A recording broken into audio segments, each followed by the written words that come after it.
Buongiorno e benvenuti a questa edizione di Focus TG, come sempre in diretta su Rete Veneta, un'ora e mezza con tutte le notizie, tutte le ultime novità dal Veneto. Cominciamo con una notizia di cronaca che è stata lanciata pochi istanti fa dal Gazzettino Online. Vi facciamo vedere la prima pagina, ci porta a Chioggia, dove c'è stato un tentato femminicidio. Accoltella l'ex fidanzata e si uccide. Si tratta di l'ex fidanzata, scrive il Gazzettino, è di circa 35 anni. Il fatto è accaduto questa mattina. La donna non è in pericolo di vita, entrambi sono dipendenti di Veritas.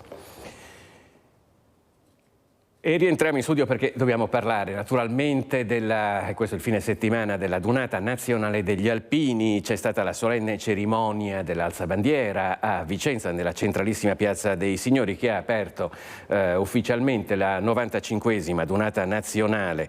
La Dunata si svolgerà fino a domenica sera. Naturalmente domenica ci sarà lo sfilamento. Noi di Rete Veneta seguiremo per tutta la giornata di domani e per tutta la giornata di dopodomani ogni istante di questo importantissimo avvenimento. Nel frattempo vi facciamo vedere proprio la cerimonia che oggi ha aperto ufficialmente la Dunata Nazionale a Vicenza.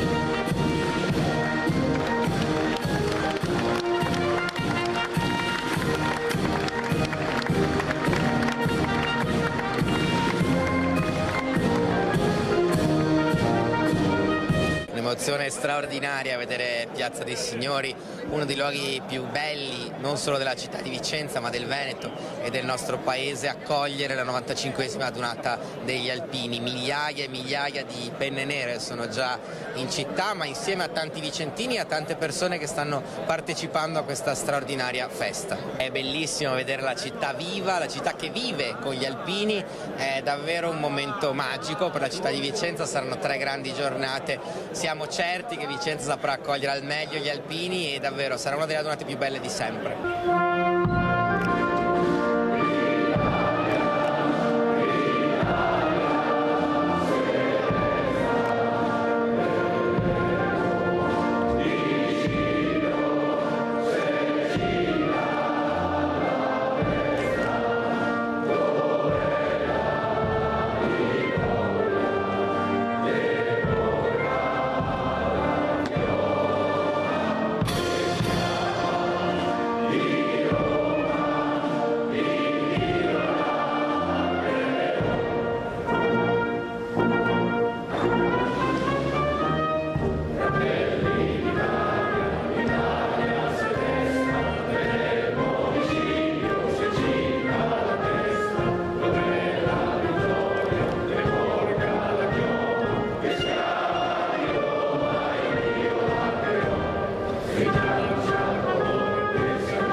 Emozioni come sempre, ecco, anche se sono cerimonie che noi ripetiamo da sempre, l'alzabandiera, quindi l'onore alla nostra patria, alla nostra identità, l'onore e il saluto ai nostri caduti, coloro che hanno sacrificato la vita per la nostra patria e per la nostra realtà. Ecco, credo siano quei momenti che fanno quello che i nostri veci hanno voluto mettere sulla colonna mozza dell'Ortigara, per non dimenticare. Noi siamo qui per non dimenticare.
E allora siamo pronti a collegarci in diretta con Luisa Bertini che si trova naturalmente per noi a Vicenza con la collaborazione tecnica di Andrea Benetti. Luisa, noi abbiamo appena visto le immagini dell'apertura ufficiale della Dunata Nazionale degli Alpini. Che aria si respira in città? Buongiorno.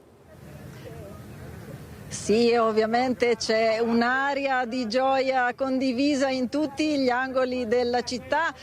Ricordo che sono attese da qui a domenica ovviamente sulle 400.000 persone in una città che solitamente ne ha 100.000, per cui grande affluenza, grande entusiasmo. Tutto si è aperto stamattina come giustamente avete già fatto vedere, quindi 95esima adunata nazionale con la cerimonia ufficiale in Piazza dei Signori, quindi abbiamo visto l'alzabandiera, la deposizione della corona, così come poi ci siamo spostati in Campo Marzo, c'è stato il lancio dei paracadutisti, l'inaugurazione della cittadella alpina, della parte dedicata alle truppe alpine e quindi a tutte le attrezzature delle truppe alpine. Adesso ci troviamo invece nella parte dedicata ad ANA Protezione Civile, perché è suddivisa in vari settori relativi alle specialità. Io adesso mi trovo in compagnia del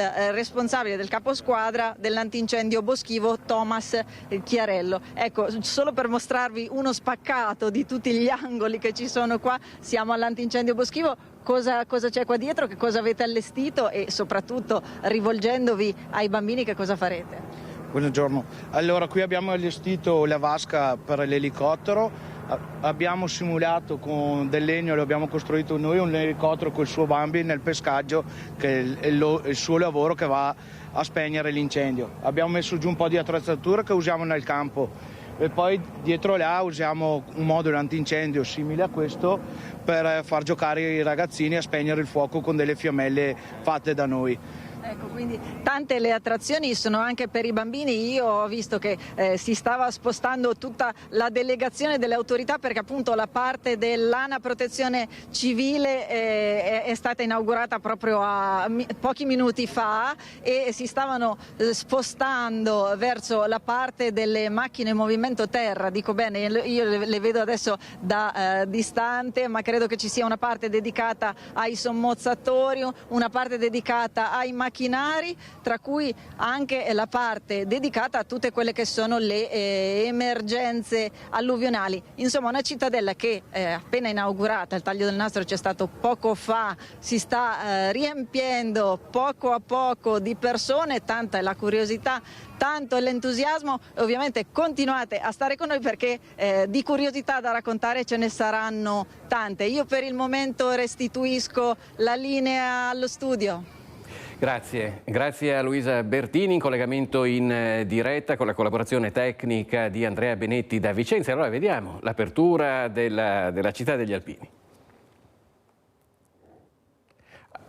Ancora non c'è un'istante. Allora andiamo avanti intanto con altri servizi che abbiamo sulla Dunata delle Penne Nere. Vi raccontiamo una storia molto particolare, perché alcuni gruppi di alpini hanno scelto di raggiungere Vicenza a piedi, come quelli del coro di Preganziolo. Alla Dunata Nazionale di Vicenza a piedi, eccoli arrivare alla terza tappa di Camisano sotto il campanile in tempo per preparare il rancio per il pranzo. Sono una decina di alpini del gruppo di Preganziol che hanno pianificato di percorrere 85 km a piedi in 4 giorni. Il primo tragitto era di 27 km, quindi 27 km sono tantini. Il secondo giorno un po' meno, erano 17 km che abbiamo fatto agevolmente e comunque da evidenziare su tutta questa cosa qua c'è la grande ospitalità che ci offrono gli alpini, perché noi alloggiamo sempre solo nelle case degli alpini, che tra l'altro, e questo lo voglio dire, li abbiamo conosciuti nel momento che siamo arrivati là. Siamo partiti da Preganziol e prima tappa Piombino d'Ese. Poi da Piombino d'Ese siamo andati a Villa del Conte Villa del Conte, Torri di Quartesolo. Questa sera poi Torri di Quartesolo andremo a Altavilla Vicentina, dove sarà il campo base per la Dunata, diciamo. Camminare insieme col passo alpino permette di unire le forze e rinsaldare lo spirito nel nome della tradizione. Noi vogliamo mandare un messaggio forte, il messaggio forte degli alpini è la pace. Questa tradizione è molto importante per noi perché ci collega nei ricordi che abbiamo di quello che abbiamo fatto e di quello che progettiamo di fare.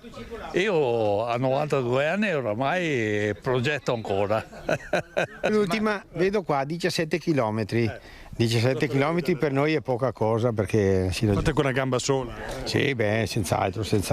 Siccome è breve, per non arrivare troppo presto ci fermeremo svariate volte perché ci sono tanti bar strada facendo, quindi vediamo in qualche maniera. L'importante è arrivare sani perché abbiamo un concerto la sera. Al sabato saremo nella chiesa di San Rocco a Vicenza. Quindi senz'altro vi aspettiamo perché se no noi facciamo tutte queste prove. Se dopo nessuno ci ascolta, chi cantiamo? Per chi cantiamo? Per noi stessi. Allora, questi gli alpini di Preganziol che hanno raggiunto Vicenza a piedi per la 95esima Dunata nazionale ed ora siamo pronti a vedere le immagini dell'apertura della Cittadella degli Alpini a Vicenza.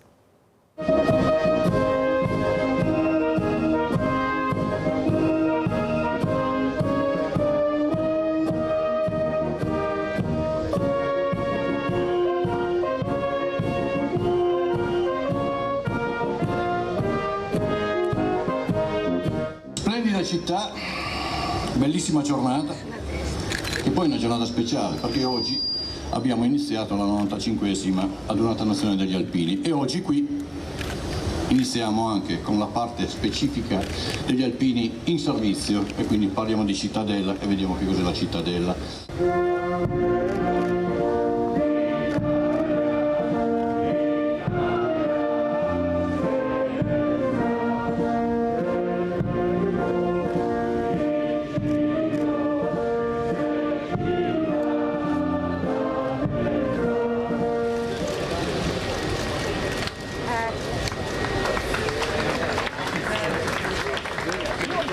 Gli alpini sono uomini e donne sempre pronti a mettersi in gioco, a dare una mano, a fare il proprio dovere, a mettersi al servizio del prossimo, della comunità del proprio paese. Questo è quello che sappiamo fare e vedo che tutti l'avete detto dicendo che lo facciamo silenziosamente, io dico con religioso silenzio. In religioso silenzio noi sappiamo operare.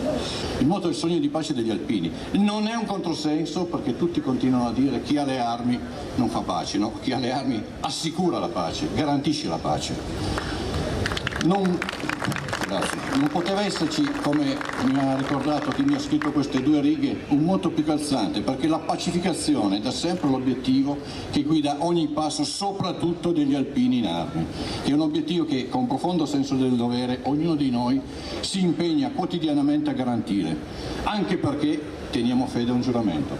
Il giuramento lo facciamo sulla Costituzione, la Costituzione ha un articolo molto chiaro che parla di questo aspetto, indipendentemente da quello che è l'aspetto, diciamo, del primo comma dell'articolo 11, che potrebbe essere, spero di non usare una terminologia sbagliata, romantico. Sicuramente nella seconda parte ci sono i capisaldi per dire sì, voi dovete contribuire alla sicurezza del paese internamente ed esternamente, sì, dovete andare sicuramente all'interno di coalizioni, di organizzazioni di pacificazione o comunque di stabilizzazione di aree di crisi. Questo è importante, quindi non è un controsenso questo motto. E allora queste erano le immagini e le voci dell'inaugurazione della Cittadella degli Alpini. Noi torniamo a collegarci in diretta con Vicenza, questa volta con il nostro Lucio Zanato. Buongiorno Lucio. Buongiorno Filippo, so che sei pronto per questa sera perché sarà una grande serata alpina con te che fai da conduzione e con tanti ospiti, ci sarà anche Giancarlo Gentilini. Questo così ti ho spoilerato, come si dice in gergo. Io mi trovo praticamente fuori dal centro, fuori dalla zona rossa, ma probabilmente nella zona più rossa nel senso del divertimento, perché siamo nell'area, diciamo così, nell'area dei campi degli alpini, però volevo farvi vedere la pulizia, l'ordine, la cosa importante, far vedere vedere come gli alpini arrivano e mediamente poi quando lasciano messo meglio di quando sono arrivati. Tanto per farvi vedere, gruppo di Selva del Montello, guardate la camerata delle brande, come sono organizzati, come è tutto quanto a posto. Immagino che vi siate ricordati quando passava l'ufficiale che controllava se il cubo era fatto, però i cubi non sono stati fatti. Però Filippo, mi permetto, visto che siamo sotto mezzogiorno, i nostri telespettatori, come dire, un po' di languorino ce l'hanno, vi facciamo vedere come sono organizzati qua, con tanto di spiedo, naturalmente, oltre a tutto il resto. Però la cosa più bella è questo gruppo, che è il gruppo di Selva, ha il più piccolo e il più... Allora, cominciamo dal... Lei, il suo nome, il suo cognome, quanti anni? San Gino, 89 anni. Quante adunate? Circa 40. Allora, perso una solo. Ecco, 40 adunate. Beh, insomma, non è male. Quando ha fatto l'alpino, dove l'ha fatto? L'ho fatto a Cividale l'8 novembre 1957. Qual è il ricordo più bello di quel periodo? Beh, insomma, sono stati anche bei anni, nonostante la disciplina, nonostante però si è imparato tante cose. Bei anni, perché a quel tempo il servizio militare durava quanto? 18 mesi. Non poco, Sei 12-18, quindi un anno e mezzo? Un anno e mezzo, comodo. Però si diventava adulti? Sì. Eravamo, come si può dire, anche una compagnia abbastanza affiatata, si faceva tante marce, perché avevamo il capitano Cavazza ogni martedì una marcia minimo 25 chilometri. Così. Però era gioventù, giusto? Sì. E adesso sono bei ricordi. Sì. Adesso invece sentiamo il tuo nome, il tuo cognome? Sono Alberto. Quanti anni? Parla 6. più forte. 6. 6 anni. Cosa pensi degli alpini? Visto che porti il cappello. Bellissimi. Bene, allora aspetta, dov'è il capogruppo? Eccolo qua. Nome e cognome? Baratto Giuseppe. Allora, vi siete organizzati benissimo. Cosa dire a casa? Alle mogli, ai nipoti, a chiunque altro? Devono stare tranquilli che noi siamo qua e facciamo la festa tranquilli, rilassati, ci godiamo questi giorni belli che per fortuna ci lascia anche il tempo. Ecco, però mi pare che stanotte abbia fatto un po' di pioggia. Sì, ha fatto Vice capogruppo. Sì, ha fatto un po' di pioggia verso l'una e mezza, ma poca leggera, ma non abbiamo paura. No, anche perché voglio dire, avete fatto festa già da ieri, ho visto. Bravo, sì, benissimo. E oggi pomeriggio di nuovo in centro? Sì. Poi tutti però sempre con un occhio per la cucina. Un occhio per la cucina. Aspetta, allora vogliamo concludere con il responsabile della cucina. Ieri, se vi ricordate, abbiamo fatto il collegamento con logistico della protezione civile qui per le 1000 persone che lavorano dietro le quinte per garantire questa sfilata. Qui invece abbiamo, perché c'è sempre un cambusiere, si dice, giusto? Sì. Allora oggi, a parte lo spiedo, cosa propone la cucina qua per Selva? Pasta ragù, poi lo spiedo per stasera e bistecca di cavallo dopo per mezzogiorno. Quindi rancio sempre ottimo e abbondante. Sempre abbondante, come il vino. Beh, quello non deve mai mancare. Ok, allora Filippo, se non hai domande ti restituisco la linea. Grazie a Lucio Zanato e grazie naturalmente ai suoi ospiti. C'è una bellissima atmosfera. Lucio Zanato vi ha anche ricordato l'appuntamento di questa sera con uno speciale focus. Sarà presente tra gli altri anche Gentilini. Sono tante le storie che accompagnano questa 95esima adunata nazionale degli alpini a Vicenza. Lucio Zanato ne ha raccolte diverse, quella che vi proponiamo adesso testimonia come nell'animo delle penne nere sia inciso profondamente il principio che nella vita come in marcia non si lascia mai indietro nessuno. L'ho trovato al bidone dell'immondizia, l'avevano buttato, stava lui e la sorellina che era già morta. L'ho preso, l'ho portato a casa, l'ho salvato e è venuto sempre con me. Questa è la storia di Bin, il volpino alpino che a Vicenza vive la sua 18ª adunata. Bin ha 21 anni, che per un umano corrisponderebbe ad ultracentenario. Vecchio, tanto vecchio che non riesce più a camminare, ma continua a vivere sicuramente anche per il grande amore che dà e riceve dal suo alpino. È un figlio, meglio di un figlio. Ci ho parlato la sera e lui mi capiva. E mi capisce pure mo', perché sente che lo tengo io, insomma. Una vita insieme, fatta di immagini come questa, con un giovane Bin col suo cappellino alpino. È rimasto vicino a me fino alle 5 la mattina. Arcangelo lo porta sempre con sé su questa carrozzina attrezzata con tutto. Dall'acqua al cibo ai panni per i bisogni, non c'è giorno che questo alpino non si prenda cura del suo compagno a quattro zampe, in un legame forte che continuerà fino alla fine, vivendo insieme giorno per giorno. Il veterinario mi ha detto vai tranquillo perché l'ha visitato, ha detto non c'ha i dolori, non c'ha la febbre, c'ha il cuore come un leone, si sta consumando giorno per giorno. E tu gli stai sempre vicino? Fino all'ultimo respiro sta con me. Perché come sempre non si lascia mai indietro nessuno. Bravo. Perché è questo ciò che ci deve lasciare la storia di Bin ed Arcangelo, che poi è lo spirito alpino che accompagna per la vita chi ha affrontato per servizio militare le lunghe, faticose e dolorose marce in montagna.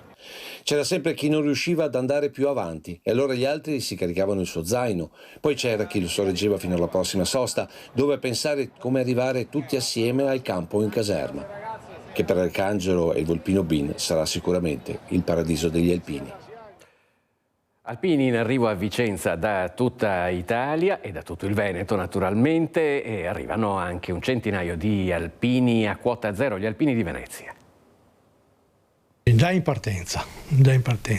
È grande la trepidazione con cui anche la sezione alpini di Venezia si sta preparando per la Donata Nazionale di Vicenza, prevista, come noto, per domenica prossima, 12 maggio. Un centinaio le penne nere lagunari che sfileranno al 95° raduno 2024, sfilamento alpino che si terrà nel nome della pace, inneggiata e auspicata contro le guerre in atto. Per cui tutte le sezioni presenteranno uno striscione che invocherà in qualche modo, nei modi più originali, questo desiderio di pace che abbiamo. Alpini veneziani che già si stanno preparando per un altro imminente evento, la 3 giorni di adunata triveneta di Bibbione prevista per giugno prossimo. 14, 15 e 16 abbiamo invitato anche tutti i sindaci della nostra provincia, saranno credo presenti tutti. Festa triveneta dai tanti significati e risvolti. Uno di questi per esempio è dedicare questo raduno triveneto al fiume Tagliamento, che è il fiume che proprio sfocia a Bibbione, e quindi daremo inizio a questo nostro raduno con una staffetta podistica. Gara podistica per dare risalto anche ai tanti alpini della zona del Friuli. Li ringraziamo fin da adesso, avremo l'aiuto degli alpini della sezione Cadore, sezione Carnica, la sezione di Gemona, la sezione di Udine, di Pordenone e poi noi. Cerimonie questa nazionale, la prossima triveneta, che tra alzabandiera, vestiglie e sfilamenti servono a mantenere vivo il ricordo, anche nel nome dei tanti caduti per la patria, per continuare a costruire il nostro presente con le fondamenta di domani. Abbandoniamo per un attimo la Donata Nazionale degli Alpini, ci ritorneremo prestissimo e vi diamo alcune notizie di cronaca. Quasi 500 anni di pena, 497 per la precisione, sono quelli richiesti dal pubblico ministero dell'antimafia Giovanni Zorzi per i 52 imputati del processo alla cosiddetta Mala del Tronchetto. Una mafia a tutti gli effetti, ha ribadito, chiedendo su tutti 27 anni di carcere per l'80enne Gilberto Boatto e il 76enne Paolo Pattarello, ritenuti ai vertici dell'associazione che avrebbe tentato di imporre il proprio monopolio sui trasporti turistici a Venezia, accompagnandolo a estorsioni, rapine, droga e armi. Erano insieme nel gruppo dei Mestrini, a fianco di Felice Maniero ai tempi della Mala del Brenta. Insieme si sono ritrovati, tornati liberi. Le prossime udienze saranno dedicate alle difese. La sentenza è attesa per luglio. Una donna di 51 anni è morta e il marito è rimasto gravemente ferito dopo che la loro auto si è schiantata contro un albero a Bosco di Sona, in provincia di Verona. L'incidente è avvenuto poco dopo la mezzanotte. L'auto su cui viaggiava la coppia è sbandata per cause da definire ed è finita contro un platano lungo la strada regionale 11. Dopo l'urto il mezzo ha preso fuoco e i 2 occupanti sono stati estratti da altri automobilisti di passaggio. Sul posto sono intervenuti i vigili del fuoco arrivati da Verona e da Villafranca con 2 autopompe e 10 operatori, i quali hanno spento le fiamme che avevano completamente avvolto la vettura, oltre a collaborare con i sanitari per prestare soccorso ai 2 feriti. La donna è morta poco dopo il ricovero all'ospedale di Borgo Trento a Verona. Ed è un esito tragico anche quello dello scontro tra un'auto e una moto nella prima serata di ieri a Vicenza. È morto un giovane biker. Tragedia sulla strada. Ieri nel tardo pomeriggio in città un ragazzo di 21 anni, Mario Scarpari, in sella alla sua motocicletta è morto a seguito dell'impatto con una Fiat Panda proveniente in senso opposto in Viale Trento. Inutili soccorsi di pompieri e sanitari del SUEM. Il ragazzo è spirato dopo le 19 a seguito dei gravi traumi riportati nello schianto. Ad accorrere sul posto anche gli alpini accampati nei pressi. Secondo i primi accertamenti di Polstrada e polizia locale, l'auto condotta da una donna che è rimasta leggermente ferita stava svoltando al centro della strada. La moto avrebbe colpito la fiancata destra della vettura per finire contro un palo. E una ferita grave e profonda al dito di una mano, le vetrine di un locale in Campo Santi Apostoli che sono state sfondate a colpi di tavoli e sedie, e il caos che è scoppiato. Siamo in centro storico a Venezia ieri sera attorno alle 20. Uno straniero è entrato nel locale con fare agitato, ha ordinato da mangiare e da bere, ma al momento di pagare il conto è andato su tutte le furie litigando con il personale, finendo per ferirsi gravemente al dito di una mano cercando di rompere una bottiglia. C'è stato un intervento da parte dei presenti che però non sono riusciti a fermarlo quando ha afferrato tavoli e sedie scaraventandoli contro le vetrine e facendole a pezzi. Poi le schegge naturalmente gli hanno procurato i danni. Alla fine è arrivata la polizia allertata dagli esercenti e dai passanti, e il SUEM che ha caricato in lettiga il ferito portandolo al pronto soccorso. Sono finiti fuori strada con un'auto rubata dopo un inseguimento con i carabinieri a Istrana, nei guai 2 minorenni. Non si erano fermati all'alta dei carabinieri uscendo di strada con l'auto rubata e tentando invano la fuga. Inseguimento in stile americano nella notte a Istrana in via Baracca. Siamo nella frazione di Sala. All'interno di quella Toyota Yaris finita autonomamente ad alta velocità fuori dalla carreggiata vi erano 2 minorenni. Il 16enne alla guida, rimasto ferito dopo il sinistro, è stato condotto in ospedale a Treviso per tutte le cure del caso. L'altro, 15 anni, era riuscito a uscire dall'auto allontanandosi a piedi in aperta campagna, venendo alla fine bloccato da una pattuglia dei militari dell'Arma di Montebelluna. Il mezzo è risultato provento di un furto avvenuto lo scorso 7 maggio ai danni di un'anziana 75enne di Morgano. I 2 incensurati sono stati affidati ai genitori, dovranno rispondere di resistenza pubblico ufficiale e ricettazione. In ballo anche una multa di qualche migliaio di euro per la guida senza patente, poiché mai conseguita, vista l'età, dal giovane conducente. Il sospetto dei carabinieri è che la coppia possa essere coinvolta in alcuni furti in abitazione verificatisi nei giorni scorsi nella zona della Castellana.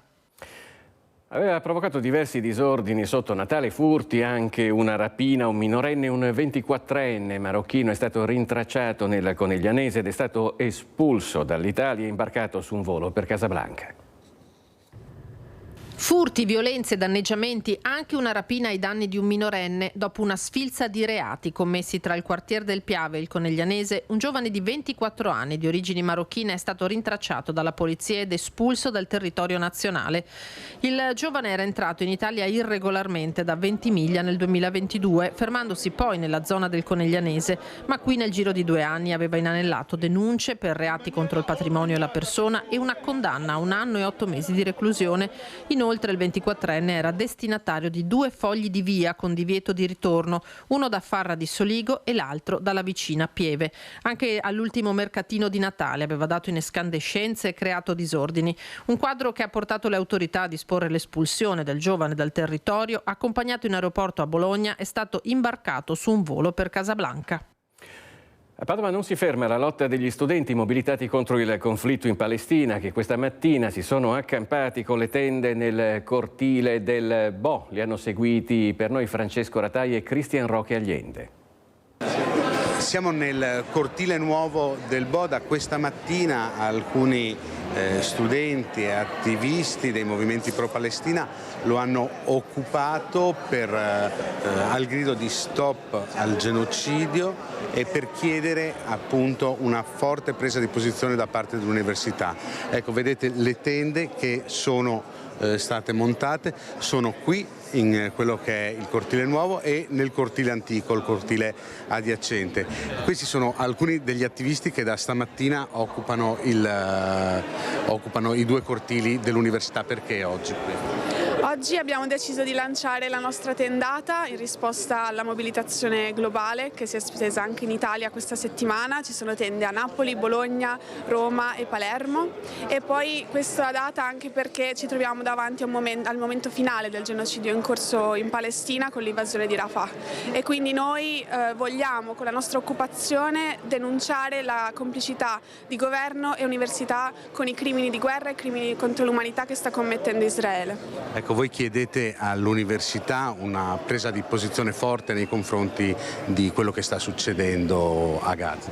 Non lo chiediamo da adesso, negli scorsi senati accademici l'unica risposta della rettrice e dei senatori accademici è stata la repressione, il manganello, la militarizzazione totale di questo palazzo, che oggi però ci siamo ripresi nel controllo di quello che deve essere il discorso all'interno dell'università, che deve preoccuparsi di quello che sta succedendo a Gaza, perché ne va della dignità di un popolo intero, ne va della resistenza di un popolo intero che va supportata in tutte le maniere, e noi lo vogliamo fare attraverso il boicottaggio accademico, e su questo la rettrice deve rispondere a noi come studenti e a tutta la cittadinanza, anche rispetto a quello che è l'utilizzo costante della polizia all'interno dell'università. Ecco, fino a quando vi fermerete? Sicuramente aspetteremo qui la seduta del Senato accademico del 14 maggio, ma rimarremo anche il 15 in occasione dell'intifada studentesca, l'accampata chiamata dai giovani palestinesi per ricordare appunto quello che è stata la Nakba palestinese. Ecco, in città c'è stata polemica per una scritta apparsa sul Pedrocchi Stop Genocide. Qual è la vostra posizione nei confronti di quella scritta? Pensiamo che debba destare scandalo il numero di morti in questo momento in Palestina, più che una scritta su un muro. Sia importantissimo in questo momento cercare di porre l'attenzione il più possibile su quello che sta avvenendo a Rafah e quello che sta avvenendo da mesi e anni al popolo palestinese.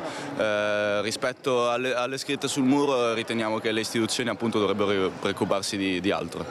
Ecco, questa è la posizione degli attivisti e degli studenti dell'Università di Padova.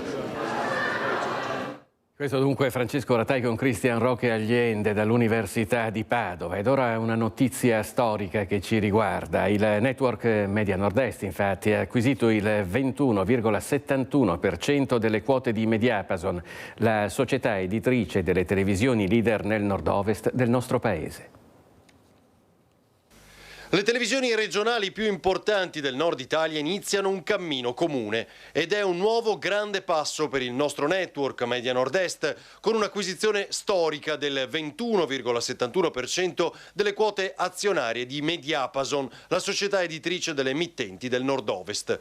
Sempre più grandi, con una mossa strategica nel panorama dell'emittenza locale italiana, Media Nord-Est allarga i suoi confini e consolida il proprio radicamento nei territori sulla spinta di una riconosciuta qualità della propria informazione locale. Oggi, dunque, alle 5 emittenti del nostro gruppo, Antena 3, Rete Veneta, Tele Nord-Est, Tele 4 e TV 12, si affianca l'offerta integrata nell'intero Nord Italia. Ci siamo da Torino a Trieste, con la partecipazione ora nelle storiche TV leader a Nord-Ovest, come Tele Lombardia e Antena 3, oltre a Top Calcio, Milan Now e Videogruppo.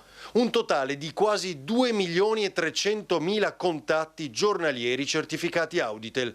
Un'operazione condotta in piena sintonia tra le due aziende, coscienti del fatto di tracciare una via mai percorsa nel panorama televisivo. Il lavoro quotidiano di Media Nord-Est, con 107 dipendenti, di cui 43 giornalisti, si affianca dunque a quello dello staff di Mediapason, 121 dipendenti, di cui 42 giornalisti, per un unico panorama di informazione dai territori che consolida la propria leadership assoluta anche negli approfondimenti sportivi di rilievo nazionale. Mentre cresce la competizione e l'offerta televisiva, anche con player mondiali, noi aumentiamo ascolti e gradimento, diventando sempre più grandi, sempre al fianco di chi ci sceglie ogni giorno. Una nuova prestigiosa e pionieristica acquisizione dunque per il gruppo Media Nord-Est, che si aggiudica il 21,71% delle quote di Mediapason, società editrice delle televisioni più importanti in Lombardia e Piemonte. I dettagli nell'intervista all'ingegner Filippo Iannakopoulos. Ingegnere Iannakopoulos, amministratore unico delle reti del gruppo Media Nord-Est, è un'acquisizione che fa molto rumore questa. È un consolidamento del settore dell'emittenza locale a livello nazionale. Abbiamo acquisito il 21,71% delle azioni del gruppo Mediapason, che vuol dire le prime televisioni del nord-ovest, fra cui Telelombardia e Antenna 3, che hanno un'assoluta leadership in Lombardia e in Piemonte, Top Calcio 24, Milanao, Videogruppo. Quindi sostanzialmente questa acquisizione, che è stata fatta di concerto comunque con la dirigenza del gruppo Mediapason, segna una nuova, era delle televisioni locali, con un'ambizione di costruire una sinergia che conti a livello nazionale. E come si articola questa sinergia? Tenete presente che sono 10 televisioni da Torino a Trieste che coprono con assoluta leadership le aree Nielsen 1 e Nielsen 2. In un settore, quello delle televisioni locali, che ricordiamolo è cresciuto rispetto agli altri settori, nonostante l'entrata del digitale, quindi nuovi canali digitali, nonostante gli OTT, cioè i famosi Netflix, Amazon. Quindi l'emittenza regionale di qualità, quella legata al territorio e all'informazione, secondo noi ha futuro, e questa operazione è volta a consolidare una strategia con una sinergia estremamente importante, creando un campione che possa far sentire la sua voce anche a livello nazionale. Ecco, lei ha precisato locale, ma sembra quasi un progetto nazionale. Sì, ma che parte dai territori, cioè il contrario, non è come le reti nazionali che partono dal centro per arrivare ai territori. Noi portiamo l'informazione dei territori con delle televisioni dedicate ai territori, ovviamente con una sinergia talmente grande che si fa sentire anche a livello nazionale. Quanto orgoglioso la rende tutto ciò? Ma non è che renda orgoglioso me, rende orgoglioso chiunque lavori per il nostro gruppo, chiunque lavori per Mediapason. Quando si costruiscono cose belle si è sempre contenti di ciò che si fa. Trova un'altra Antenna 3. Mentre la nostra Antenna 3 è la prima televisione locale d'Italia. Sì, lei tenga conto che Antenna 3, come la nostra Antenna 3, ha 40 anni, anche l'Antenna 3 Lombardia ha 40 anni, Telelombardia sta compiendo 50 anni, cioè stiamo parlando di televisioni assolutamente storiche che hanno segnato un pezzo della storia del nostro paese. Ed ora siamo pronti a collegarci con Venezia, dove è in svolgimento la seconda giornata del G7. Ieri è stata una giornata in cui si sono verificati anche degli scontri, ma ci colleghiamo immediatamente con Anna Maria Parisi, che si trova sul posto con la collaborazione tecnica di Sandro Ponchio. Buongiorno Anna Maria. Sì, buongiorno Filippo, sono le 12:38, esattamente tra un paio d'ore, alle 14:30, ci sarà il punto stampa del nostro guardasigilli Carlo Nordio per questa seconda giornata dei lavori del G7 Giustizia. Ieri la costruzione del gruppo di lavoro permanente con il Venice Justice Group, il gruppo di lavoro permanente in ambito giustizia per l'attuazione di tutte quelle norme e a garanzia della sicurezza contro il traffico di esseri umani, contro ogni episodio di criminalità e anche per verificare che utilizzando l'intelligenza artificiale si possa fronteggiare quella che ormai è chiamata la disinformazione, che come noto corre in rete. E alle 14:30 il punto stampa con l'approfondimento di queste tematiche. E ieri in contemporanea con il G7 Giustizia la contromanifestazione contro il G7, quella dei gruppi sociali del tutto il nord-est, con le tensioni anche che si sono registrate in Campo San Simeon alle 17, quando i 250 manifestanti hanno cercato di sfondare la barriera composta dai 20 uomini delle forze di polizia, che sono riusciti ad arginare questo momento di forte tensione con una carica di alleggerimento, perché i manifestanti volevano raggiungere questo posto, cioè il punto in cui si sta svolgendo il G7, cioè la Scuola Grande Sant'Evangelista. E allora adesso vediamo nelle immagini questi momenti di tensione, poi l'intervista a Tommaso Cacciari, portavoce dei centri sociali del Nord-Est, e poi linea di nuovo a te in studio, Filippo. Vai davanti.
ci hanno fermato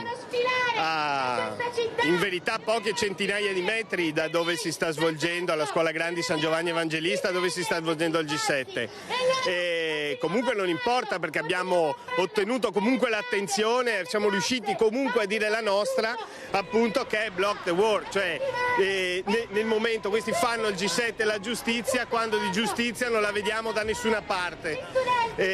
Quando una guerra in Ucraina continuiamo a finanziarla con armi, missili, bombardamenti, quando una guerra in Palestina, un genocidio, continuiamo a finanziarla, perché poi tra l'altro chi vende le armi a Israele sono esattamente quei ministri che si trovano seduti a poche centinaia di metri da qua, e quindi sì, abbiamo voluto dire la nostra in questa giornata comunque importante per la città, non potevamo stare in silenzio. Proseguiamo con la cronaca. 2 settimane dall'omicidio, domani nella chiesa di Taggì di Sopra, Villafranca Padovana, l'ultimo saluto a Michael Boschetto, ucciso con una coltellata al fianco dal vicino di casa. L'addio a 2 settimane esatte dalla sua tragica morte. La famiglia e gli amici di Michael Boschetto si stringeranno alle 10 di domani mattina nella chiesa di Taggì di Sopra, Villafranca Padovana, per l'ultimo saluto al 31enne ucciso con una coltellata al fianco da Giacomo Friso. Era l'alba di sabato 27 aprile quando quest'ultimo, 34 anni, vicino di casa di Michael Boschetto, lo ha coltellato al fianco al termine di un violento litigio. A trovare Boschetto, ormai esangue, la fidanzata che stava rientrando dal lavoro. La fuga di Friso era durata pochi minuti. Dopo aver capito la gravità della situazione, Giacomo Friso aveva tentato di fuggire, inseguito e bloccato da un ispettore della Digos di Padova fuori servizio che lo aveva consegnato ai carabinieri. Attorno alla famiglia di Michael Boschetto, domani nella chiesa di Taggì si stringeranno i tanti amici accorsi anche in quel tragico sabato mattina in via Gomiero, increduli e disperati per la sua drammatica scomparsa. Hanno portato a 2 arresti, 2 denunce al sequestro di 16.000 euro in contanti, controlli antidroga della polizia di Padova. In manette anche un 50enne campano che ha tentato di nascondere la droga nella confezione di un antipiretico. È partita dalla segnalazione dei residenti di via Cattaro all'Arcella l'operazione della squadra mobile che ha portato alla denuncia di 2 fratelli tunisini regolari impegnati in una florida attività di spaccio di stupefacenti. L'andirivieni su un monopattino del più giovane dei 2 aveva insospettito i vicini che hanno chiamato il 113. Grazie a un servizio di osservazione, i poliziotti sono riusciti a scoprire il garage e l'abitazione dei 2 stranieri, dove hanno rinvenuto e sequestrato hashish e cocaina e ben 16.000 euro in contanti. Per i 2, oltre alla denuncia, è stato avviato il procedimento per la revoca del permesso di soggiorno. Gli agenti hanno arrestato poi un altro tunisino di 52 anni, sorpreso a cedere boccette di metadone che al momento del controllo ha fornito false generalità. In un bed and breakfast di Mortise, infine, agli arresti è finito un 50enne campano che ha tentato di nascondere 25 grammi di eroina nella confezione di un noto antipiretico, uno stratagemma già usato in passato e scoperto dai poliziotti. Vediamo qualche informazione in più sulla notizia con la quale abbiamo aperto questa edizione di Focus TG, il dramma di Chioggia, dove un dipendente Veritas, operatore ecologico, residente annuale, si è tolto la vita, avrebbe aggredito l'ex fidanzata, che è una 35enne residente a Chioggia, che in questo momento si trova ricoverata all'ospedale dell'Angelo di Mestre. Successivamente lei avrebbe sporto denuncia ai carabinieri e in questo momento ci sono indagini per vedere se i due fatti siano correlati, cioè il suicidio e la denuncia ai carabinieri, e i fatti si riferiscono a un paio di giorni fa. Scompiglio all'ospedale San Bortolo di Vicenza. Un uomo pensava di essere vittima di un complotto satanico pretendendo una visita. Sono dovute intervenire le forze dell'ordine. Pretendeva di essere visitato con urgenza dai medici dell'ospedale San Bortolo di Vicenza, lamentando di essere vittima di un complotto satanista, e poi le urla e le minacce. Intervenuta una volante della questura all'interno dell'ospedale, gli agenti hanno cercato di calmare l'uomo di origine serba che a sua volta, dopo aver attivato la telecamera del suo cellulare, ha iniziato a filmare gli agenti, accusandoli di essere emissari delle forze oscure. Vista la difficoltà di comunicazione, l'uomo, sotto un forte stato di confusione e agitazione, è stato visitato da alcuni specialisti che hanno ritenuto di non ricoverarlo né di sottoporlo a particolari interventi sanitari. Soddisfatto della visita, l'uomo si è poi allontanato dall'ospedale. Indagini serrate sulla morte del tabaccaio trovato senza vita a Jesolo. Roberto sarebbe stato colpito con violenza. I commercianti dicono tanti hanno timori a livello imprenditoriale. Si può essere presi di mira. Aver perso un imprenditore, un collega, qualcuno ben conosciuto nella località ti lascia sempre sconforto totale. Sconforto è lo stato d'animo che domina tra i commercianti e in generale un po' in tutta Jesolo, località che si interroga su come sia morto Roberto Basso. Il tabaccaio 64enne trovato senza vita lunedì mattina dal fratello nell'abitazione di via Antiche Mura. Un decesso ancora avvolto nel mistero. Le indagini dei carabinieri proseguono serrate nel massimo riservo, così come l'esito dell'autopsia eseguita oggi dal medico legale Cristina Mazzarolo, incaricata dalla procura. Roberto sarebbe stato colpito con violenza, deceduto per il colpo alla testa. Restano aperte tutte le ipotesi, tra cui quella della rapina. Finita male. Tanti si fanno delle interrogazioni e tanti hanno anche dei timori, delle paure, perché anche a livello imprenditoriale tante volte sei preso di mira. E quindi in una situazione dove sta un po' degradando un po' tutto, perché la situazione non è semplice, c'è sempre più gente che delinque e sempre più gente che è convinta che in Italia si possa fare quello che si vuole. Sono tanti i punti ancora da chiarire. L'oggetto a punta che avrebbe procurato la morte dell'uomo, che dal primo esame esterno riportava ferite a testa e collo, non è ancora stato trovato.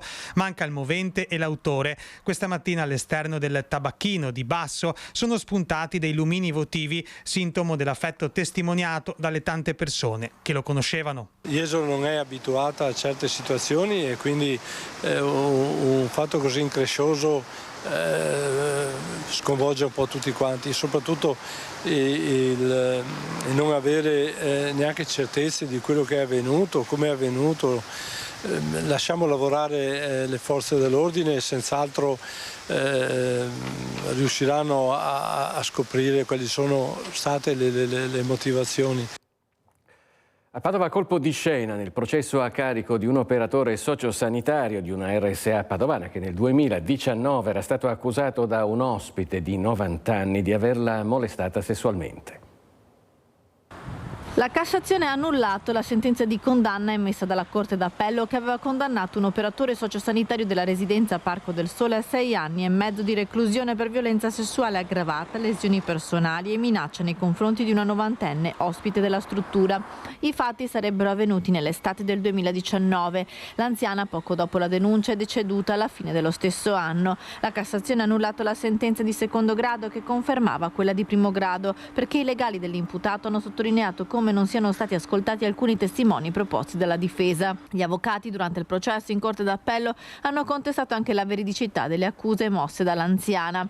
L'OS, quella notte, era intervenuto per cambiarla e lavarla, ma poco dopo la novantenne in lacrime era stata trovata nella stanza di un'amica. Agli infermieri e ai parenti ha detto di essere stata cambiata e poi violentata, una versione confermata anche davanti al giudice durante l'incidente probatorio, ma ora la Cassazione riapre tutti gli scenari.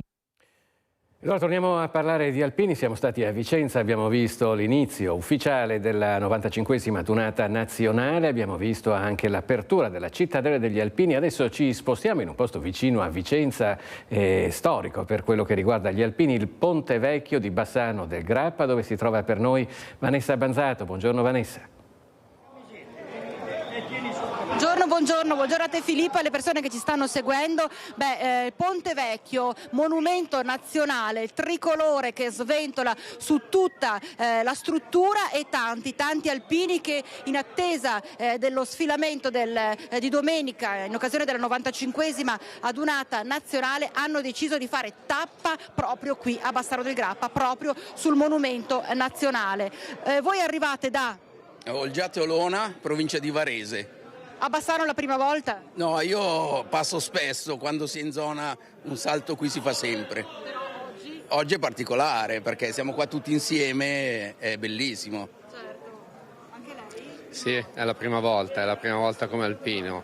Oggi poi siamo stati anche al sacrario militare di di Cima Grappa, e quindi volevamo prima passare qua prima di fare i prossimi 2 giorni a Vicenza. Ecco, l'ossario è stata un po' anche quella una tappa obbligatoria. Certo, era dovuto sicuramente.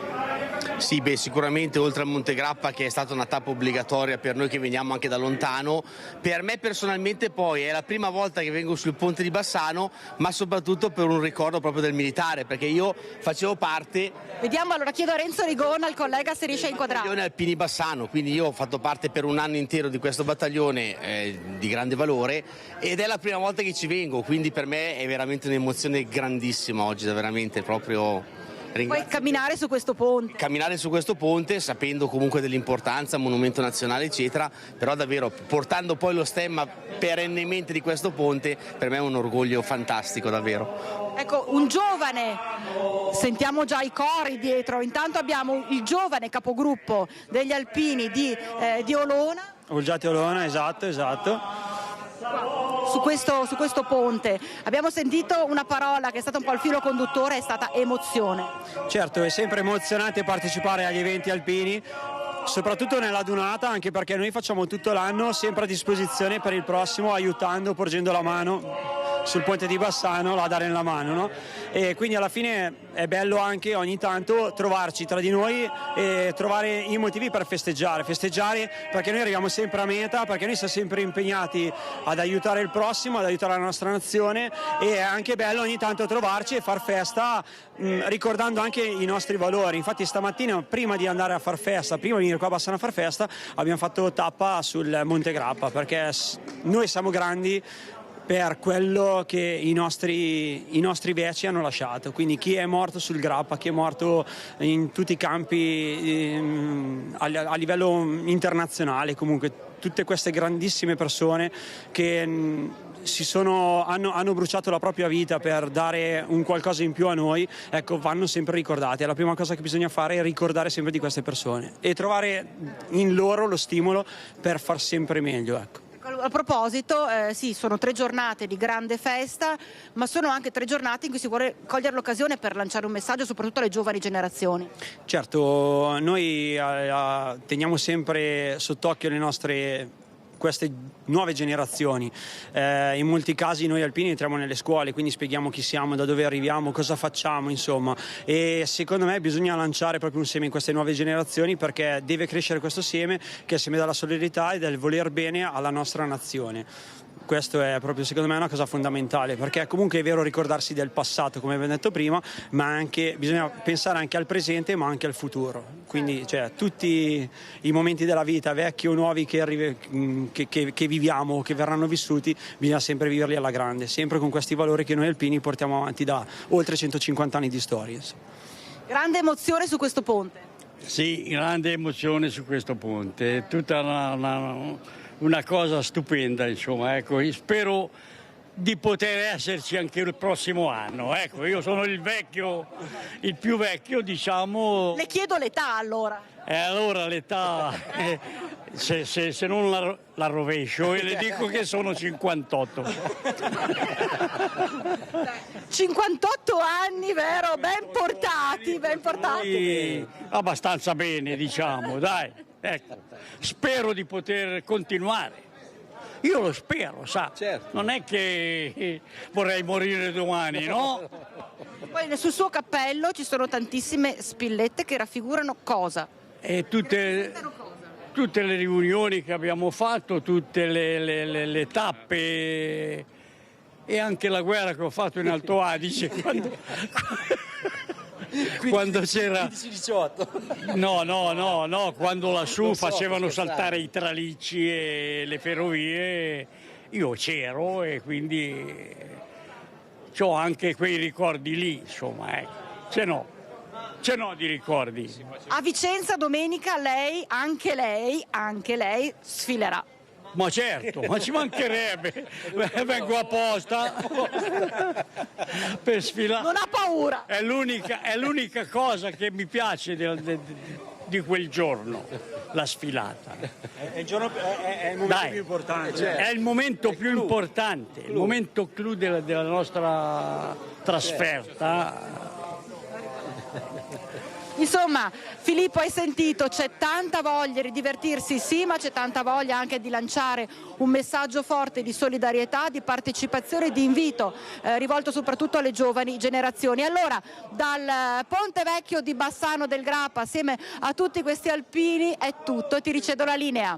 Grazie Vanessa Banzato, in collegamento dal Ponte Vecchio di Bassano del Grappa con la collaborazione tecnica di Renzo Rigon. Eppure proprio nel giorno di grande affluenza sul Ponte Vecchio per la Dunata Nazionale degli Alpini manca la corrente ai locali della zona.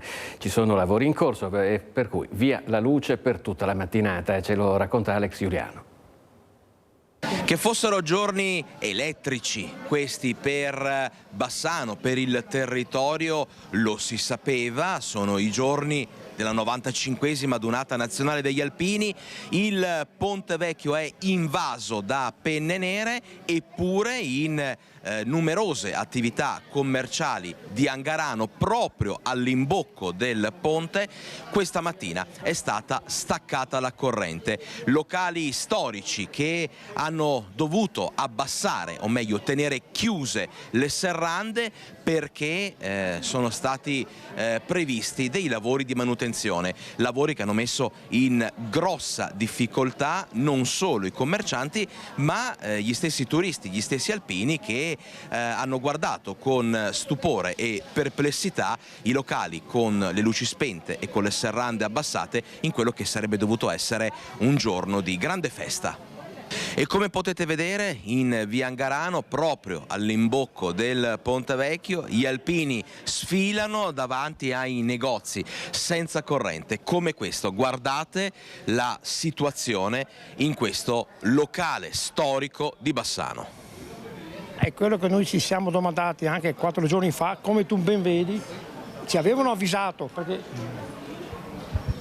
Seguiamo il titolare dell'attività, vedete, qui c'è l'avviso. Abbiamo avvisato, però pensavamo che con diverse telefonate, il giorno oggi è un giorno impegnativo perché è il venerdì della Dunata, come vedete siamo, non dico invasi, ma calorosamente gli alpini vengono e ci tolgono. Speriamo, sono partiti alle 8:15, qui c'è scritto sino alle 15, ma spero che verso mezzogiorno ce la diano perché come vedete non si può lavorare. E voi da dove venite? Veniamo noi, da Milano.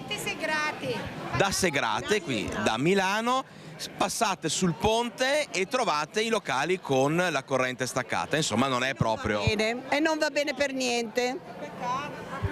È un peccato. È un peccato, certo. Siamo venuti apposta per questa festa. Non è un modo romantico di accogliere gli alpini questo a lume di candela, ma un disagio. Sapevate che avrebbero staccato la corrente, però verrebbe da dire proprio oggi.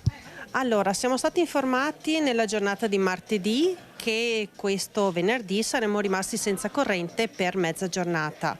Abbiamo subito provato a contattare sia l'Enel sia qualcuno che magari potesse intercedere per spostare, quindi posticipare di almeno 3-4 giorni, giusto perché sapendo essere la weekend della Dunata degli Alpini non volevamo essere fra virgolette un po' penalizzati da questa mancanza, però purtroppo non abbiamo ricevuto l'ascolto. È un peccato. Diciamo che siamo stati duramente penalizzati, anche perché comunque vedere un negozio al buio non dà un bel esempio. Si poteva scegliere una giornata diversa, abbiamo chiesto, dicono che hanno mandato due squadre di lavoro, cercano di fare il più presto possibile. Certo che si poteva scegliere una giornata diversa secondo me, ma insomma così, non so cosa fare. Adesso speriamo di aprire oggi pomeriggio o al più presto. È comunque un danno ed è un peccato anche. È un peccato sì, perché sembra che facciano apposta. Ci fermiamo per un istante, ci rivediamo tra pochissimo.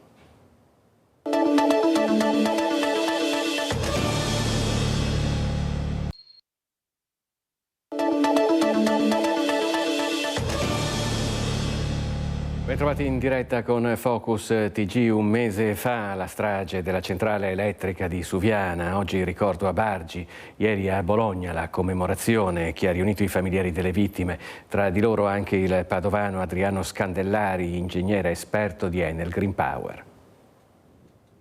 Noi familiari delle vittime del disastro della centrale di Bargi da quasi un mese ci troviamo a vivere situazioni che nessuno aveva previsto e che molti di noi non avevano mai sperimentato sulla propria pelle. Abbiamo nella mente tante domande a cui non troviamo risposta. Le parole sono state pronunciate da Don Leonardo Scandellari, parroco della chiesa di San Prosdocimo a Padova e fratello di Adriano, ingegnere di Ponte San Nicolò e una delle 7 vittime della strage della centrale di Bargi sul lago di Suviana. Don Scandellari ha parlato dal sagrato della Basilica di San Petronio Maggiore a Bologna durante la cerimonia della benedizione della Madonna di San Luca alla città, che quest'anno è stata anche l'occasione per ricordare le vittime dell'ennesima strage sul lavoro avvenuta lo scorso 9 aprile.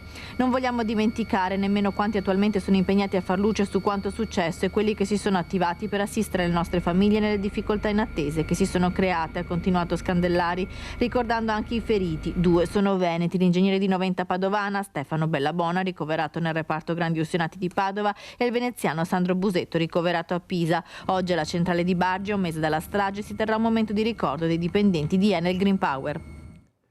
Il terrorismo in Italia è stato ormai ampiamente studiato e storicizzato e può essere oggetto di lezione nelle nostre scuole. Lo ha detto il sindaco di Padova, Sergio Giordani, ieri nel corso della cerimonia cittadina per il giorno della memoria dedicato alle vittime del terrorismo e delle stragi.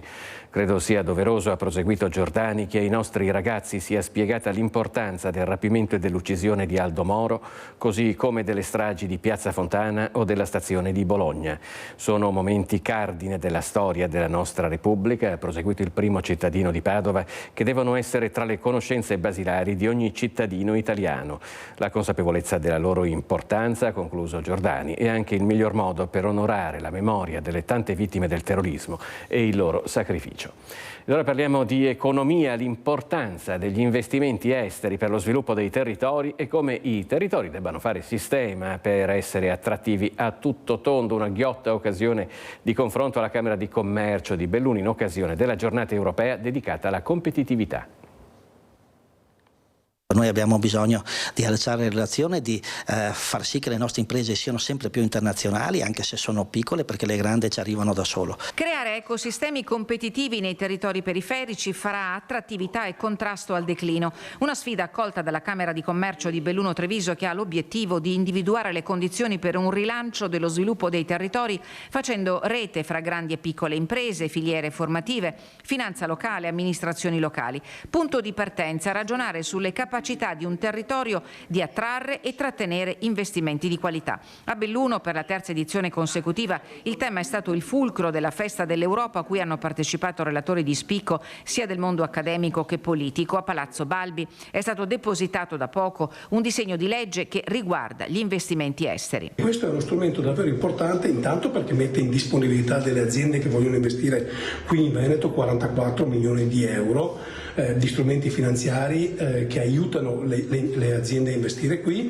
1,2 milioni di euro sono destinati all'agevolazione, perché deve essere facile investire. Nel disegno di legge si prevede un punto percentuale in meno di IRAP per le aziende che investono e una serie di interventi per la formazione e l'occupazione. Al sistema camerale il ruolo fondamentale di tessitore per la crescita della comunità, pur nella consapevolezza dei rischi dei conflitti in corso. C'è molta preoccupazione perché ovviamente la geopolitica influisce molto sui consumi. Queste tensioni internazionali poi vanno a pesare sulla produttività. E dunque si cerca in tutti i modi di serrare le fila, di fare sinergia, di affiancare le imprese locali nei percorsi a volte tortuosi, senza scordare l'evento olimpico 2026. Dobbiamo mostrare la migliore capacità nostra organizzativa, la migliore capacità nostra nell'accoglienza e soprattutto mettere quello che l'esperienza ci ha dato con i passati eventi sportivi, e l'eccellenza sportiva è data anche dalle eccellenze del territorio nelle imprese che noi abbiamo. Ed è un bilancio in chiaroscuro quello dell'economia della provincia di Vicenza nei primi 4 mesi del 2024. Sentiamo il presidente della Camera di Commercio Bellica, Giorgio Xoccato. Come sta l'economia vicentina, come è partito questo 2024? L'economia vicentina sta bene come linea di fondo, certo in questo 2024 abbiamo un po' il raffreddore, visto, siamo in tema, visto appunto questa tarda primavera che ci sta un po' preoccupando appunto come tema. Ma non siamo a livelli evidentemente gravi. L'economia vicentina, dicevo io, sta bene perché è un'economia forte, è un'economia con 100.000 unità di impresa che insistono sul territorio vicentino, fortemente diversificata nei settori e nei prodotti e nei mercati. È un'economia che porta la provincia di Vicenza ad essere il primo esportatore italiano pro capite, la prima provincia italiana per export pro capite Vicenza e la terza provincia italiana per export in valore assoluto, dopo Milano e Torino. Le cose si stanno complicando, si sono un po' complicate, però io sono assolutamente sicuro che i nostri imprenditori sapranno assolutamente riprendere lo slancio e già, devo dire, noi possiamo così realizzare per la fine del 2024, ci sono dei segnali che ci inducono a riprendere un po' di ottimismo. E ora parliamo del nuovo ospedale di Padova che dovrà essere costruito, facciamo il punto nel prossimo servizio. Una delibera del direttore generale dell'azienda ospedale di Padova, Giuseppe D'Albena, ha sancito l'approvazione del progetto di fattibilità tecnica ed economica del nuovo Policlinico di Padova Est, un'opera tanto attesa ed importante per la sanità di tutta la regione. 870 i milioni di investimento per i quasi 1000 posti letto che sorgeranno nell'area di San Lazzaro, che diventerà punto di riferimento internazionale per le cure e per la ricerca scientifica. Nell'area sarà realizzata una torre dove saranno impiegati circa 1 migliaio di ricercatori. Una zona di circa 40 ettari che vedrà realizzati anche i capolinea del tram e una fermata ferroviaria. 45 le sale operatorie, molte ibride, 200 gli ambulatori clinici e 200 quelli chirurgici per i day hospital. Grande soddisfazione espressa anche dal presidente della regione Luca Zaia, che parla del nuovo policlinico come un ponte fra storia e il grande futuro per la sanità. Anche il primo cittadino, Sergio Giordani, esprime grande soddisfazione. Io sono felice che Giuseppe D'Albena, direttore generale dell'azienda, abbia firmato finalmente il progetto dell'ospedale. Adesso cominciano in progettazione vera e propria, però dico, sono felice perché stanno avanti a pieno ritmo. La salute è un diritto. Noi abbiamo una fortuna enorme per un'azienda ospedaliera che ha qualche limite sotto l'aspetto edile, ma ha dei professionisti e lo dico solo per esperienza familiare e personale, abbiamo dei medici, sono delle star a livello europeo, per cui grazie a quello che fa Giuseppe D'Albena, l'università, la scuola di medicina, grazie a tutti, perché Padova merita questa cosa. Ci fermiamo ancora per un istante, ci rivediamo tra pochissimo.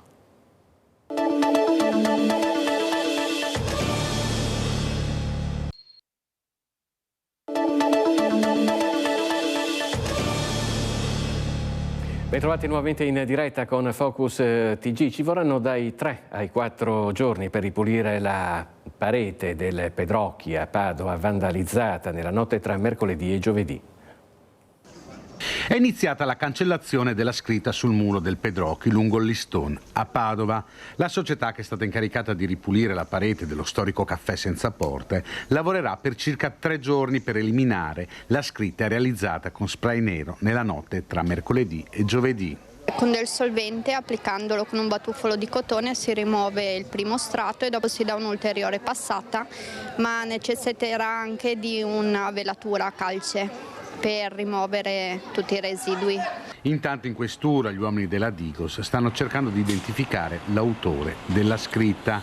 Molte le telecamere che inquadrano la zona del centro di Padova. L'imbrattatore infatti è stato ripreso alle 4:30 di mattina di giovedì, mentre con la vernice deturpa il muro, non in volto però. A lui, vista la particolare grafia della scritta, sarebbero riconducibili anche altri imbrattamenti in città, 5 per l'esattezza, 2 in centro, oltre al caffè Pedrocchi, e 3 nella zona del Portello. Anche su queste scritte indaga la Digos. Lungo la A4, la notte scorsa a Grisignano di Zoco, un'auto in fiamme per un guasto, illesi 2 passeggeri.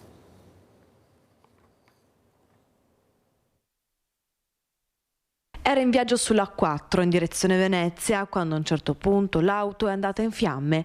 È successo tutto in pochi minuti. Erano da poco passate le 2 del mattino quando un uomo a bordo della sua Chevrolet all'altezza dello svincolo di Grisignano e Padova Est ha notato qualcosa di anomalo nell'auto. Dopo aver accostato lungo la carreggiata è sceso con il passeggero dalla vettura e lì il fuoco.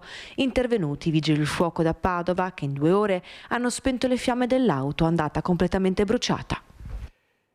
Saremo sull'altopiano per darvi notizia di un altro incidente accaduto in località Ronchi. Il soccorso alpino di Asiago è intervenuto per un incidente con il quad sulla strada sterrata che collega Ronchi di dietro e Ronchi davanti. Marito e moglie hanno perso il controllo del mezzo, sono finiti nella scarpata laterale e la donna, una 57enne di Gallio, è rimasta schiacciata dal quad contro un albero. Il marito è riuscito a liberarla e a dare l'allarme. Sul posto è intervenuto il personale sanitario dell'ambulanza di Asiago che ha prestato subito le prime cure alla 57enne, vigile, e l'ha caricata in barella. Trasferita in ambulanza, l'infortunata è stata portata fino all'Eli Ambulanza, imbarcata e accompagnata in ospedale. A Vicenza condannato per rapina nel 2022 in Manette, un giovane vicentino. In Manette un giovane vicentino condannato per una rapina commessa nel 2022. Il 25enne, con accarico precedenti per reati contro il patrimonio e la persona, dopo aver infastidito alcuni clienti di un ristorante del centro in via Roma, si era introdotto in un supermercato vicino, rifiutandosi poi di pagare la merce alla cassa, affrontando fisicamente l'addetto alla sicurezza. Il giovane è stato poi mobilizzato dagli agenti intervenuti e arrestato per i reati di rapina impropria, lesioni e resistenza pubblico ufficiale. Successivamente all'udienza di convalida il 25enne è stato sottoposto alla misura degli arresti domiciliari, poi aggravata da quella in carcere terminata nel gennaio del 2023. Il processo si è concluso con la condanna del vicentino che dovrà scontare il residuo di pena 10 mesi e 21 giorni in carcere. Ed ora la denuncia del presidente di Federmoda Ascom di Padova sulle truffe delle consegne in contrassegno. Ecco cosa è successo. Quando il pacco non è solo la scatola che ti aspetti, ma anche, in senso metaforico, la truffa delle consegne in contrassegno viaggia all'interno di pacchi ben confezionati che si presentano in tutto e per tutto, affidabili in termini di prezzi e pagamenti, ma che all'interno nascondono la sola. A testarlo in prima persona il presidente di Federmoda Ascom, Riccardo Capitanio. È accaduto che in questo sito internet promettevano delle otri e un paio di scarpe da tennis che stanno andando molto ad un prezzo inferiore del prezzo di mercato. Ovviamente anche il danno dei negozi fisici, che i clienti arrivano ai negozi, guarda che in internet costa meno la merce, e invece questa è una riprova che dove costa meno probabilmente c'è anche dietro una truffa. Quindi è stata una prova per far vedere ai clienti che tante volte quando c'è un prezzo fuori mercato allora c'è qualcosa sotto che non funziona. Il test fatto da Capitanio per smascherare la truffa è stato fatto attraverso un sito di e-commerce che chiede il pagamento in contrassegno, che garantisce la consegna ma non quello che c'è all'interno del pacco. Il pagamento in contrassegno, solo il contrassegno, è un sinonimo, è un campanello d'allarme, perché si deve pagare con la carta di credito, perché la carta di credito è tracciabile. E poi nelle condizioni di acquisto del sito internet, quindi controllare all'interno se c'è una partita IVA, se c'è una ragione sociale, se c'è un contatto, eventualmente nel dubbio anche chiamare, ci sarà un numero di telefono. Il rischio poi è che arrivi anche un prodotto contraffatto. Mi arriva il pacco e mi arriva un pacco con un prodotto contraffatto, quindi un prodotto che ha fatto una filiera con un mercato nero che va dall'utilizzo della pelle dei materiali ai lavoratori e poi anche al sistema economico e anche al green. Degrado in centro a Bassano, lo segnala una telespettatrice. Rete Veneta è infuriata perché nessuno risponde alle domande dei residenti. Buongiorno, sono una vostra telespettatrice e vorrei segnalare il degrado urbano quotidiano di una via in centro storico a Bassano del Grappa. Ogni giorno, dal lunedì alla domenica, sia di mattina che di sera, l'angolo via Bellavitis con via Campo Marzio è pieno di sacchetti di rifiuti.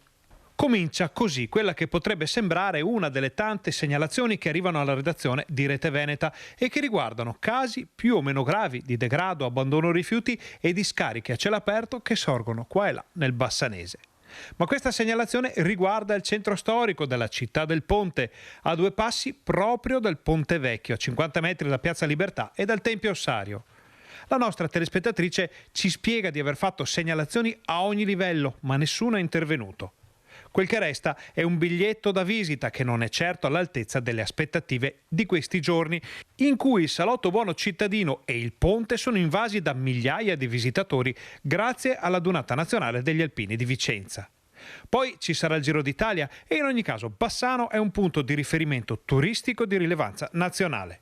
E non è certo accettabile che quell'incrocio diventi un punto di raccolta di umido, secco e tutto quello che deve essere gettato via anche da persone che passano in macchina proprio per disfarsi del pattume. Giusto per rilanciare la domanda della telespettatrice, c'è anche una telecamera se proprio si vuole risolvere il problema, o forse no.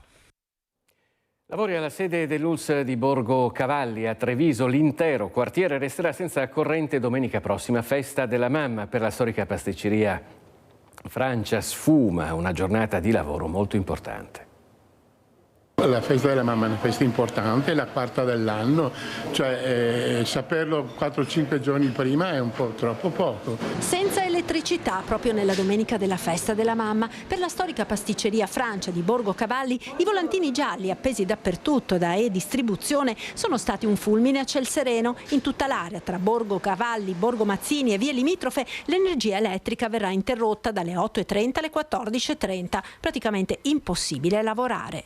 Non si può venire qua alle 2, 1 di notte e fare la crema per dopo cosa? Per non avere neanche i frigoriferi e tenerla al freddo. Cioè, la crema bisogna farla al momento, poi dobbiamo mantenerla come per legge a una certa gradazione, ma tutto questo non è possibile. Cioè, poi dovrei saperlo per tempo cosa e come devo comportarmi, chiudo o non chiudo, apro o non apro, dobbiamo prepararla la roba prima.